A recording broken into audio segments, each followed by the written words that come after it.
बिस्मिल्लाहिर्रहमानिर्रहीम। अस्सलाम वालेकुम। एक दफ़ा हज़रत ईसा अलैहिस्सलाम बारिश की दुआ मांगने के लिए निकले। जब आप अलैहिस्सलाम सेरा में पहुँचे तो ऐलान फरमाया कि मेरे साथ ऐसा शख्स ना आए जिसने कोई गुनाह किया हो। ये सुनकर सिवाय एक शख्स के सब पलट गए। हज़रत ईसा अलैहिस्सलाम ने इससे पूछा, तुमने कोई गुनाह नहीं किया?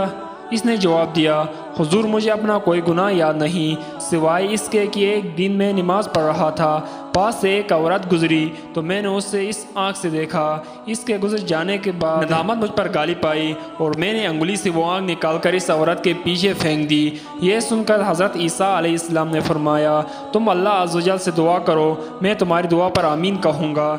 जब उन्होंने दुआ मांगी तो आसमान पर बादल छा गए, बारिश बरसने लगी और लोग सैराब हो गए। सुभान अल्लाह। आज के दौर में तो ये हाल हो चुका है कि हम किसी की माँ बहन बेटी पर बुरी नज़र डालने को गुनाह समझते ही नहीं। इस वक्त एक लम्हे के लिए भी ये नहीं सोचते कि हमारी बुरी नज़र अल्लाह अज़्ज़ व जल की नाराज़गी का बायस बन सकती है। किसी की माँ बहन बेटी पर बुरी नज़र डालने से पहले सिर्फ इतना सोच लिया जाए कि अगर यही काम कोई हमारी अपनी माँ बहन या बेटी के लिए करेगा तो हमें कैसा लगेगा। दोस्तों, अगर आप लोगों को ये कहानी पसंद आए प्लीज़ मेरे चैनल को सब्सक्राइब करें और वीडियो को लाइक ज़रूर करें। शुक्रिया।